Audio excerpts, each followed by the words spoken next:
Assalamualaikum warahmatullahi wabarakatuh. Kali ini saya akan membahas tentang cara melakukan perancangan aplikasi ergonomi berdasarkan data antropometri. Kita mulai dari pemahaman konsep aplikasi ergonomi.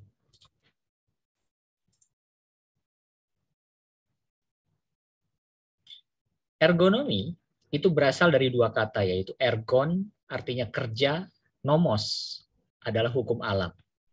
Intinya, ergonomi adalah studi tentang aspek manusia dalam lingkungan kerjanya yang ditinjau secara anatomi, fisiologi, psikologi, engineering, manajemen, dan desain. Secara umum, ergonomi adalah ilmu yang mempelajari interaksi antara manusia dengan elemen-elemen lain dalam suatu sistem, serta profesi yang mempraktikkan teori, prinsip, data, dan metode dalam perancangan untuk mengoptimalkan sistem agar sesuai dengan kebutuhan, kelemahan, dan keterampilan manusia sebagai penggunanya. Sebenarnya ada beberapa definisi tentang ergonomi. Menurut Sritomo Wignio Subroto, ergonomi itu berarti kerja dan nomos yang berarti hukum yang seperti saya tadi telah ungkapkan. Kemudian menurut Eko Nurmianto tahun 98, ergonomi dapat didefinisikan sebagai studi tentang aspek-aspek manusia dalam lingkungan kerjanya yang ditinjau secara anatomi, fisiologi, psikologi, engineering, manajemen, dan desain. Ada beberapa tujuan dari diterapkannya aplikasi ergonomi.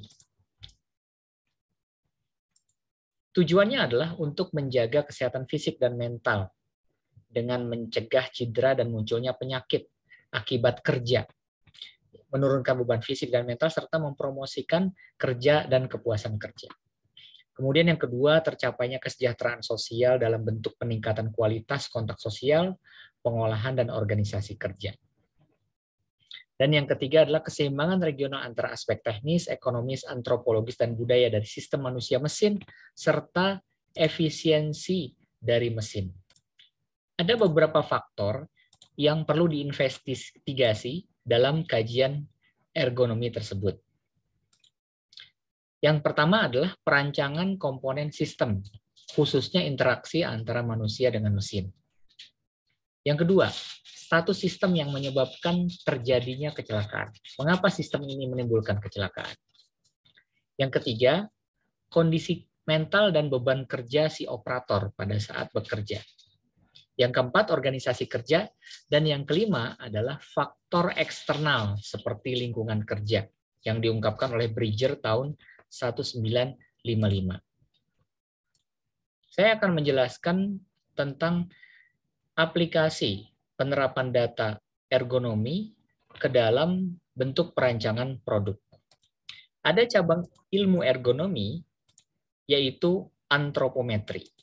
Mungkin Anda ingin tahu apa itu antropometri. Antropometri itu berasal dari dua kata, antropos, manusia, metrikos, ukuran. Jadi antropometri adalah ilmu yang berhubungan dengan aspek ukuran fisik manusia. Jadi menurut Rubak tahun 1995, antropometri merupakan metode yang digunakan dalam mengukur dimensi tubuh. Nah, kemudian Wignio Subroto juga mengungkapkan bahwa antropometri adalah studi yang berkaitan dengan pengukuran dimensi tubuh manusia. Intinya, konsep antropometri ini mencoba untuk menerapkan pada saat kita merancang suatu produk, misalkan kursi, itu harus sesuai dengan dimensi tubuh manusia.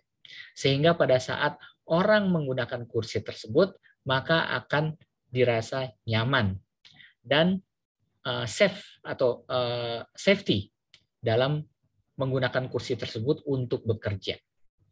Berikut saya akan menjelaskan tentang bagaimana data antropometri itu dipakai untuk mendesain produk, misalkan kursi. Berikut adalah soal studi kasusnya terkait dengan antropometri. Hasil pengukuran antropometri lebar bahu untuk orang Hong Kong nilai rata-ratanya adalah 50,2 cm. Dengan standar deviasi 8,2 cm. Jika desainer ingin merancang kursi kerja, berapa sebaiknya ukuran lebar kursi yang akan dirancang tersebut? Ceritanya desainer akan merancang kursi ini. Dia akan merancang sandaran kursi kerja ini. Otomatis, data yang paling mendekati lebar sandaran kursi kerja itu adalah lebar bahu. Sehingga pada saat dia didesain, tidak terlalu besar dan tidak pula terlalu kecil, pas sesuai dengan ukuran lebar bahu orang Hong Kong. Ya. Nah, jadi merancang kursi ini. Jadi data antropometri akan diterapkan untuk menentukan lebar sandaran kursi. Baik, itu implementasinya. Untuk menjawab soal ini, ada formulasi persentil yang perlu kita hitung. Jadi pertanyaannya adalah, berapa sih ukuran dari lebar kursi ini? Sehingga pas sesuai dengan ukuran orang Hong Kong berdasarkan data yang sudah dilakukan terhadap orang Hong Kong tersebut. Untuk menjawab soal tersebut, kita pergunakan formulasi PI sama dengan X bar ditambah KI dikali S. PI adalah persentil I. Nah, pada saat kita akan merancang kursi tersebut, ada beberapa pilihan persentil. Di sini saya akan menggunakan tabel dari Stephenson tahun 89, yaitu tabel faktor pengali dalam perhitungan persentil. Mulai dari persentil 1, 5, 10, 25, 50, 75, 90, 95.